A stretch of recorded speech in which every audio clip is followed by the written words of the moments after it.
Oh, howdy all, grab yourselves a beer, it is time for some Path of Exile discussion. Today I want to talk about a number of unique jewels that have been added to the game over the last several leagues. These jewels are ones that are a lot of the difference between a casual endgame player in Path of Exile and a power gamer. Power gamers remember when these jewels came out, and their approach to, say, the Watcher's Eye every league is to say, okay, here's my plan for getting a powerful Watcher's Eye that fits my build. Here's what I want, here's what I'm willing to settle for, and here's my plan to get it. Whereas on the flip side, a casual player may not know that the Watcher's Eye exists or that there is a good Watcher's Eye for their build. So I want to go through these various jewels and give you a bit of a sense as to what exists and how you can go about getting them. So, first up, the first one that needs to be mentioned is the various Timeless jewels. Timeless jewels were added in the Legion League, and these have a transformative effect on a large section of your passive tree. Essentially, they have random effects on a section, and the name of the Timeless jewel will indicate what it will do. Now, you can only equip one Timeless jewel on a character at a time. So in your passive tree, you can only have one of these socketed, and when you socket one, that will lock out all of the rest of them, even the ones with different names. The decision as to it's not so much a case of should I use a Timeless jewel. Generally, the question you'll want to ask is which Timeless jewel am I going to use and how am I going to get it? These drop from the Legion Generals with a low drop rate. You will occasionally encounter Legion Generals in normal mapping when you find a Legion Obelisk and kill the General in there, for unfreeze them from the Legion time freeze thing, then defeat the actual General itself. But the main way that you'll encounter Generals, and therefore the main way you'll encounter Timeless jewels, is the domain of Timeless Conflict.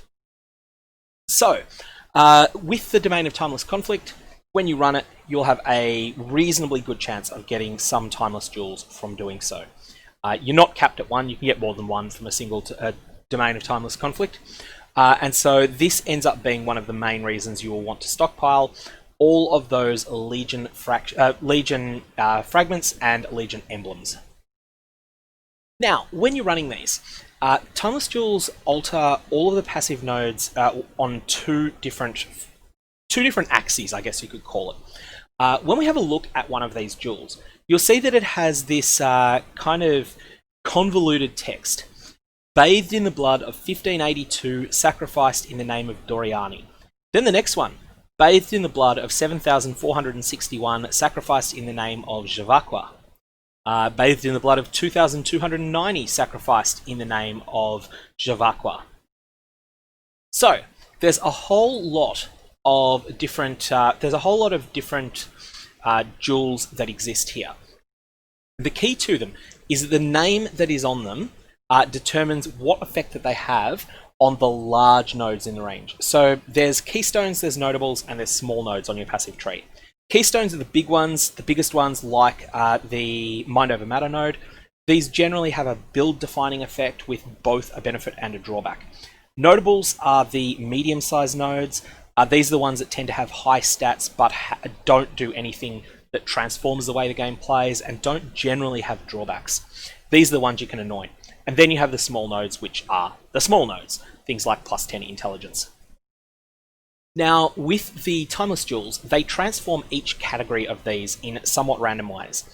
Keystones will always change into a specific keystone that is linked to the name of the on the jewel.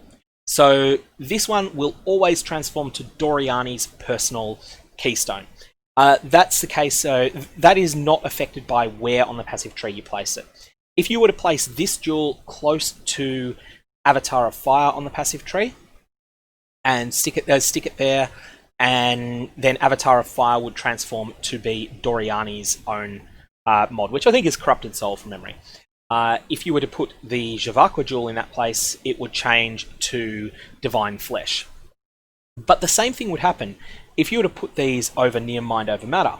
Then Mind Over Matter would change to exactly the same thing: Divine Flesh for the Javaqua jewels, Corrupted Soul for the Doriani jewel. So that's a one-to-one correspondence between the names and the various rewards that you get. So that's something that it makes it quite easy to work out. The number, however, has a completely random effect. If you've got the Val jewel, so that is Glorious Vanity, it will transform every single node on the passive tree that is not a keystone. So this will be notables and small nodes, will transform into something random. There is a Val set of mods that they can transform into, and the exact transformation is dependent upon this number, but not in any way that is predictable. So what that means is that if you are looking to really min-max this, so let's say that your goal is to go, all right, I want Jhavakwa because I want Divine Flesh. So you could put in a 7461 node into a spot on the passive tree, let's say near Avatar of Fire, and you see that changes Avatar of Fire into Divine Flesh, but it has a detrimental impact on the other nodes in the area. Then you decide, okay, well, 7461 wasn't the one I want. So now I'm going to try a different Glorious Vanity jewel that has 2290 and Jhavakwa. And maybe that one's a little bit better, but still not good enough. Then you might seek out another one of these jewels.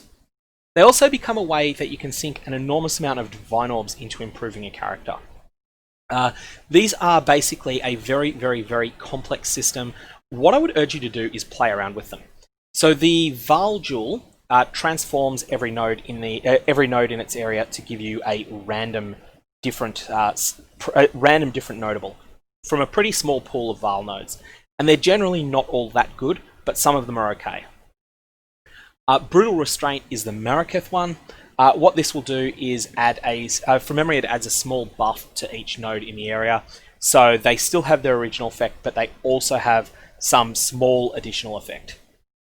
And then, of course, you get access to the Asenath, Balbala, and Nasima keystones. Elgid Hubris is one of the more complex ones, and what this does is it transforms every small node in the area into a completely useless node called Price of Glory. This does nothing for your character at all. However, it makes the notable nodes in the area very, very, very strong. So they all transform into something random, but these include some very powerful options. Lethal Pride causes nodes in the area to grant an extra effect, usually a couple of points of strength, and transforms all of the keystones to Kauri themed ones. And Militant Faith is possibly the most complex of these, which it says something about how complex these actually are. When essentially in a lot of ways, it's similar to the Elegant Hubris node, in that it sort of ruins all of the nearby small nodes and changes all of the notables into something powerful. However, the powerful effects that are on the notables in the area are gated behind you having 150 Devotion.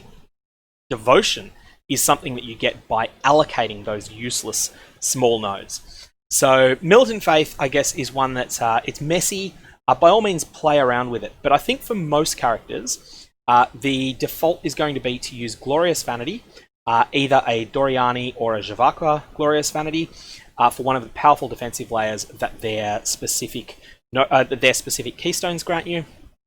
Or alternately, to run either a Brutal Restraint or a Lethal Pride that improves a section of your passive tree considerably. So that's the Timeless Jewels. They are complex, they are hard to understand, and really there's not much more to say about them. They're just a messy system. The next one I want to talk about is the various Chayula jewels. So when you are running Chayula's Domain, this is the Breachlord Chayula. Chayula's Domain was the endgame, the premier endgame content of the Breach League. However, Breach is a long time ago now. I think it's something like 3.25 years since Breach came out. Our characters are a lot more powerful, and therefore the Chayula Breach Stones are much, much, much more casual friendly than they were at the time that Breach came out. So this content, whilst these are still a bit rare, these jewels, they're not anywhere near as special as they were back when Breach came out. These were, for a lot of people, these were somewhat endgame chase items, whereas now they're something that you can aspire to have in week 1 or 2 of a league if you are a fairly determined player. Now what these do is that they transform a section of your, or they affect a section of your passive tree. They all have a specific immediate benefit. Gain 5% of cold damage as extra chaos damage. This is sort of okay, but it's probably not worth using an entire dual slot on.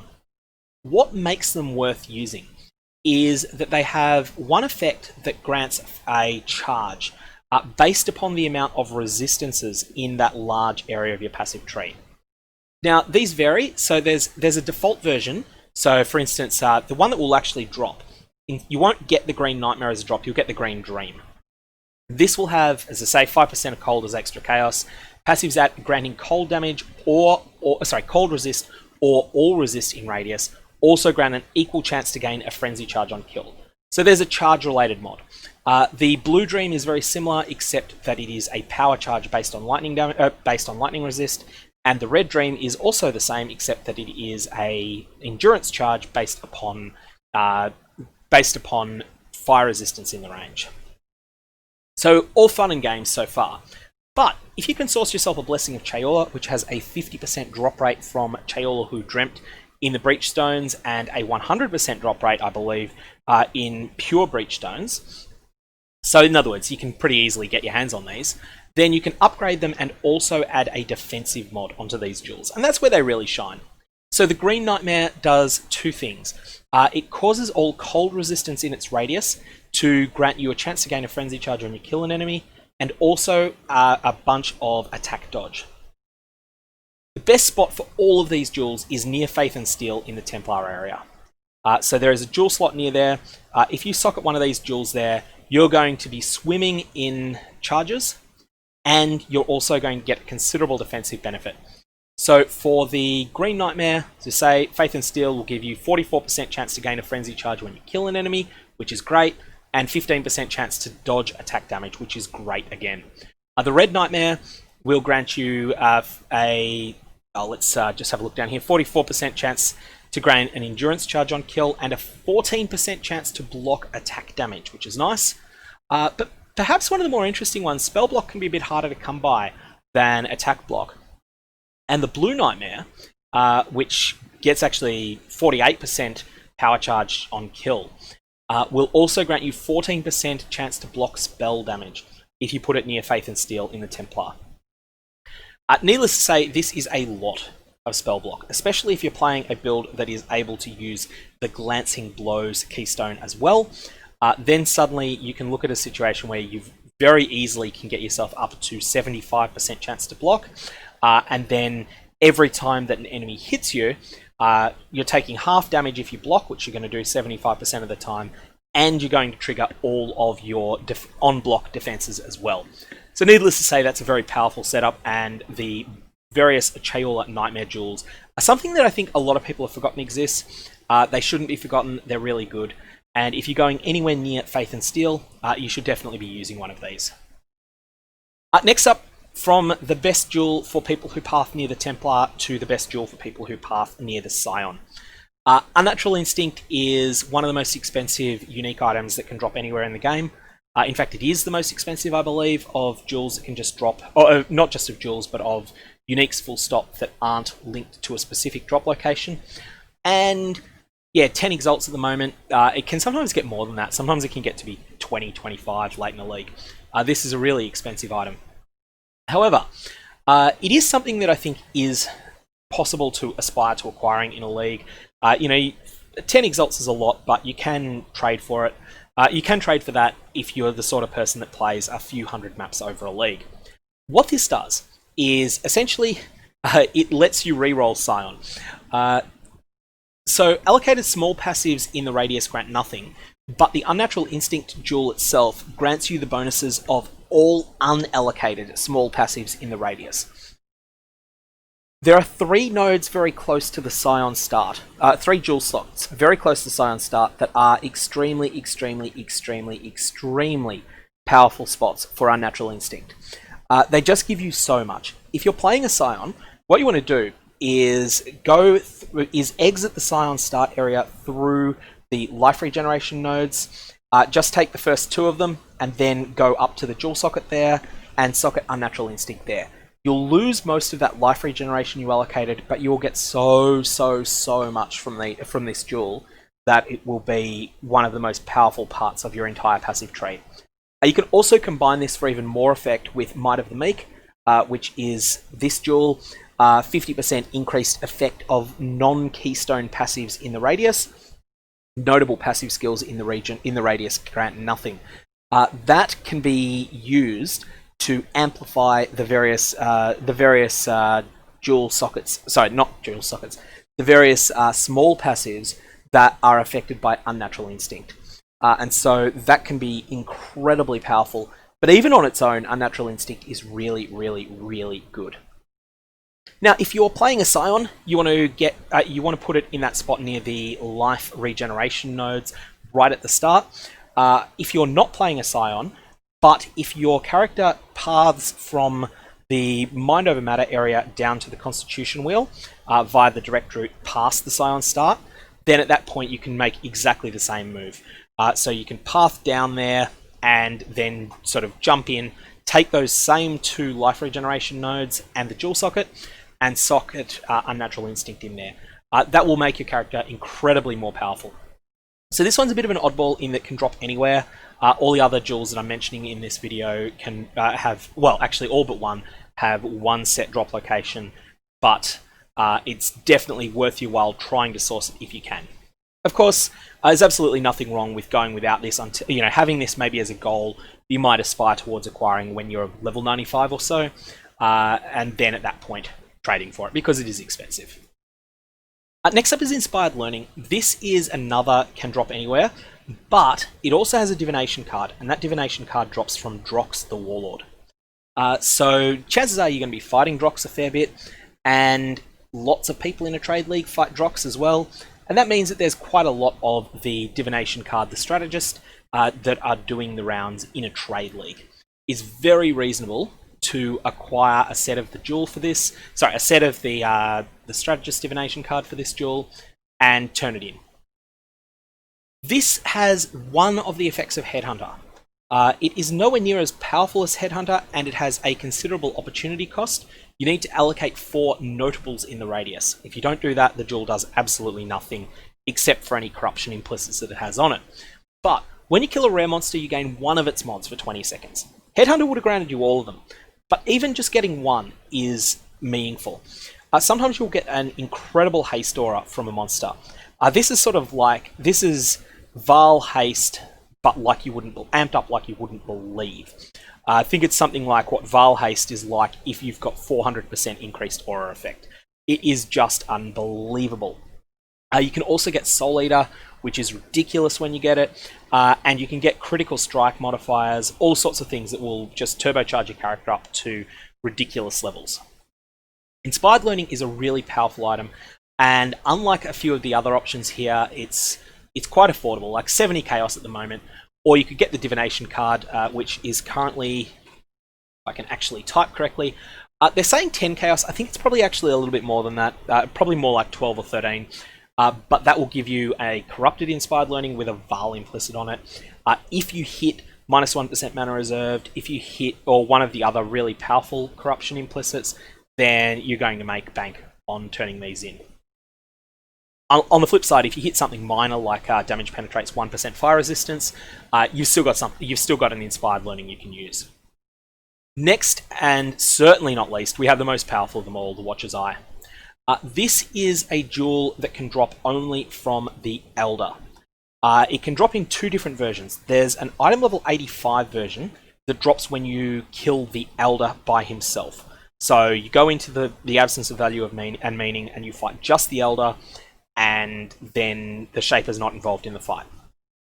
Well, not really involved. He actually fights for you. So if it's you and the Shaper against the Elder, then you'll get an item level 85 Watcher's Eye, which will have 2 mods on it.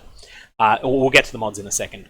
If you fight the Uber Elder fight, which has Shaper and Elder working together against you, then you will get an item level 86 version of the jewel, which will have 3 mods.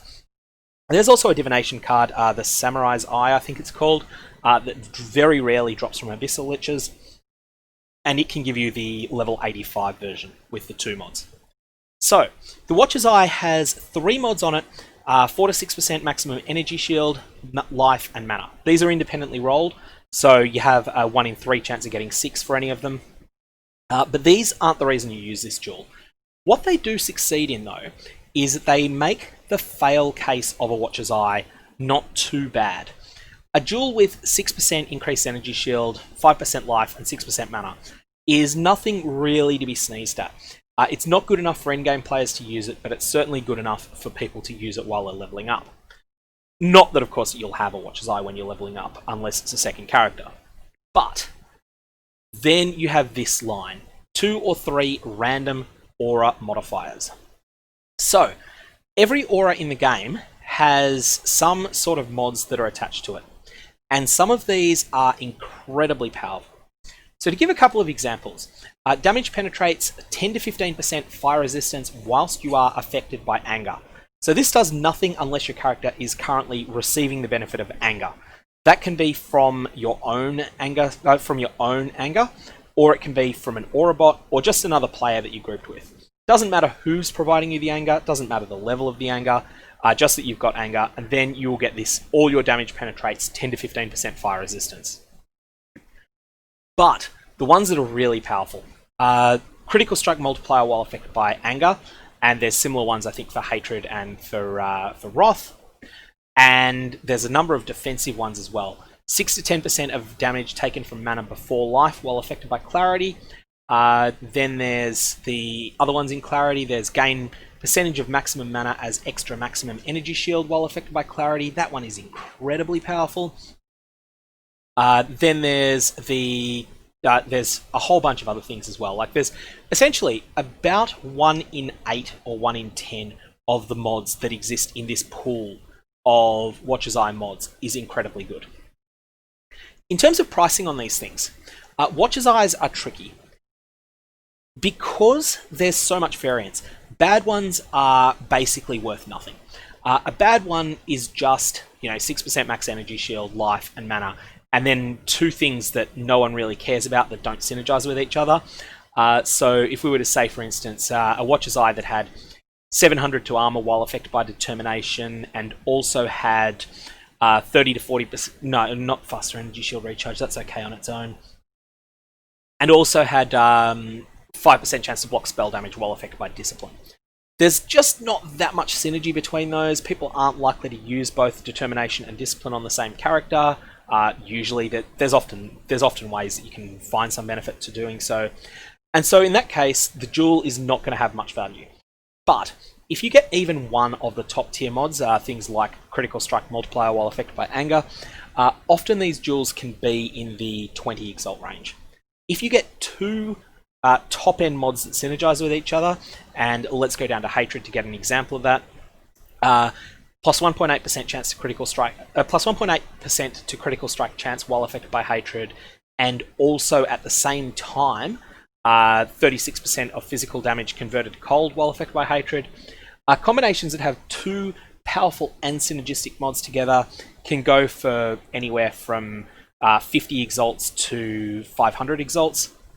And ones that have 3 synergistic and powerful ones can be the seller can name their own price, but often they can be in the 5 mirror or higher range. So you're looking at 1,000 exalts and more for the very, very best Watcher's Eyes. So the price range on these is incredible. However, the ones that have the second best mod for a specific aura can be very, very, very viable to pick up on, even on a somewhat of a budget. So let's say, for instance, that you're playing a build that runs Wrath as an aura. Now, there's critical strike chance while affected by Wrath, there's increased lightning damage while affected by Wrath, lightning damage leech does energy shield while affected by Wrath, damage penetrates resistance, then gain physical as extra lightning, and physical converted to lightning. Of these, for most players, the critical strike chance is just going to be sort of okay. The lightning damage while affected by Wrath is pretty good, and the damage penetration is pretty good. But if you were to look for a Watcher's Eye that has one of these mods, you can probably find one at a reasonably affordable price for most players. And that's what I suggest you start with. Likewise, if you're running Malevolence, then Malevolence has the damage over time multiplier while affected by Malevolence. This mod is really, really, really, really, really good. But you also have damaging ailments you inflict deal damage faster while affected by Malevolence, which is cheaper and is also very good. To get both of them on the same item is going to be extraordinarily expensive. To get the damage over time multiplier one on its own will be somewhat pricey, but you could probably find the second best option. And that's what I want to suggest you do. Have a look through all of the various auras that you're using. Have a look through all of the Watcher's Eye mods that would affect that aura. And then decide on them. Okay, I've clearly decided the best one for my build is damage over time multiplier, and the second best one is damaging ailments you inflict deal damage faster. So I'm going to have a look at the pricing on those. And then at that point, have a look in trade and say, let's go through this process with you. So Watcher's Eye Prismatic Jewel, search, then show filters because, well, we want to go Malevolence. And let's see what it looks like when we want damage over time multiplier. It was 16 to 22%, so let's just put in 12 there. And you'll see here that these sort of start at 7.4 exalts, with possibly the first ones are taking the piss as well, price-wise. So it may be that it's more like 8, 8.5. But let's say that we weren't going to go with that one and we wanted to check the damaging ailments deal damage faster while you're affected by Malevolence. This one may be cheaper. 140 Chaos.